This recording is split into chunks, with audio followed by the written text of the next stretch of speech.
to our virtual tour of the Central St. Matthew Church building, focusing on areas that are in need of renovation, including the behind-the-scenes spaces that most of our members and friends don't ever get to see. We're starting in the sanctuary.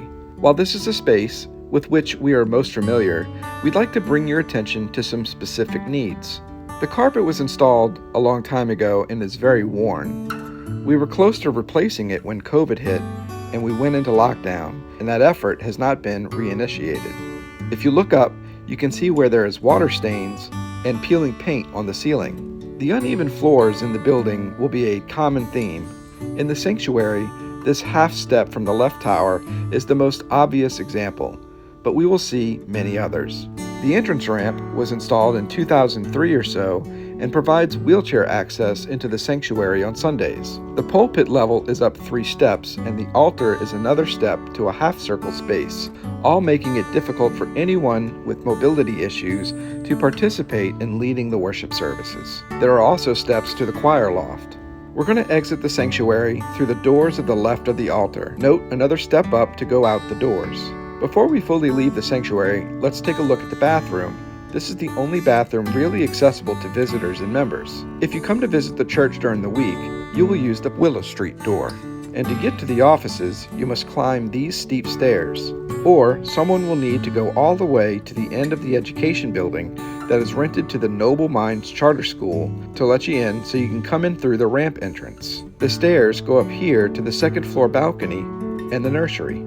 At the top of the stairs, one can turn right to go into the sanctuary balcony. If one goes left, you go into the nursery space. This has been recently repainted and refurbished with new furniture and toys.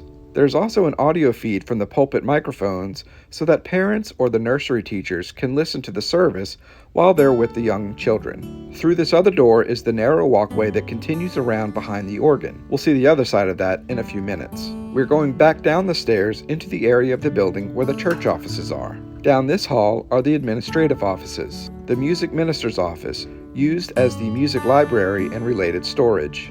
The church office. This area was converted into the church offices in 2015 when we began leasing the education building to charter schools and could no longer use the space there for our offices. This area was not air conditioned, but we were able to figure out how to run new ducting that brought AC into these office spaces.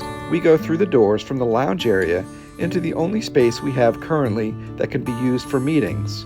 This space is behind the organ. Because of the proximity to the sanctuary and the lack of soundproofing, this space cannot be used when services are going on in the sanctuary. This space is not air conditioned. The small nooks to the side were originally Sunday school classrooms, hard to believe given the tiny size. This nook here serves as a storage for Sunday school materials. There is no Sunday school office. Looking up, you can see the walkway on the second floor continuing on from the sanctuary. This narrow stairway leads to the second floor. It is not the only stairway upstairs, however it is the most convenient way to reach the youth room. Along the balcony here, you see 4 nooks similar to the ones below. These are in poor condition and are being used for storage. In this nook, the plaster has fallen off the wall, and you can see the construction framework underneath.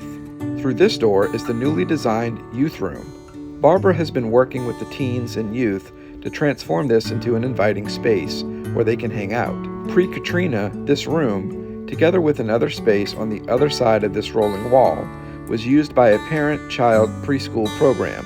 Since Katrina, the space has been mostly unused. The other side of this wall is another room which is accessible from the other side. We will go back down the narrow stairs to continue our tour. We'll move out of the meeting space and slightly left. More steps up. This is the room where our current primary grade Sunday school classes are held.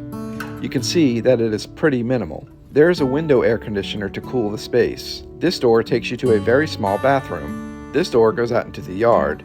At this time, the yard is used only by the Noble Minds School. We're now going to continue our loop around the back of the sanctuary. Along this hall, there are 2 rooms that have been combined into one and are used only for storage. After Hurricane Katrina, these rooms were converted into shower rooms and a laundry for use by the recovery groups that stayed here in bunk rooms that were built in the education building. For a couple of years, we had recovery groups here almost all of the time, and groups were still coming 4 and 5 years after the hurricane. The bunk rooms were removed as part of readying the education building to be rented to a school. Finally, there's another small nook-type room here on the end that is used to store altar cloths and related items for the sanctuary. This room has a window air conditioner. These stairs go up to the back third of the youth room. There's a bathroom at the top of these stairs that is not functional. And through this door, we are back in the sanctuary, now on the left side of the altar. We will exit the back of the sanctuary on the left side and go up to the second floor again to the balcony. This space is used by some of our members and friends, and we hang banners and other decorations from the balcony railing. At the front of the balcony is our AV broadcast area. Note the wires snaking across the floor. Due to the shortage of electrical outlets, we have to be creative to get sufficient power for the equipment here. Off the balcony is another small bathroom. The back of the balcony on the Willow Street side is used for storage.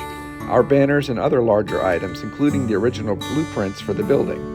We will exit the balcony through the door directly opposite this altar. This is the bell tower, with the ropes that Michael uses every Sunday to ring the bells at the start of church.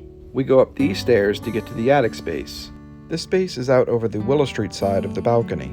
You can see places where we have made repairs at various times. This space sits directly above the balcony and runs the length of the portico on the front of the building between the two towers. There was recent termite activity on the floor here, which was treated this past year. Entering the south tower, you can see the beautiful old brickwork. There is a loft here, accessible by a makeshift set of stairs. In fact, the son of one of the former pastors lived in this space for a short time while he was working as the church custodian.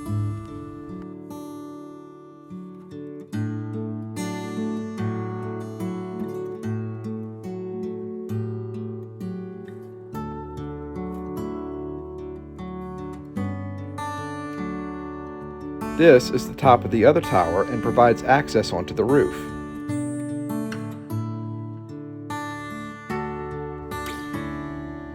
On the roof of the north tower are our two church bells. The smaller one, weighing 300 pounds, was cast in 1848 in Pittsburgh and was purchased and named Anna Maria in 1850 by a new German congregation on Semple Street. In 1890, the larger 1,100-pound bell was cast in St. Louis, Missouri, and was purchased and dedicated in celebration of a new church building on Dante Street. Both bells have been announcing church services now at their current location here on South Carrollton for the last 100 years. We also have a third bell cast in 1860 in Sheffield, England, and most recently dedicated in 1945 at a new church building on Bienville and North Tonty Streets. We look forward to refurbishing and rededicating that bell at some point soon.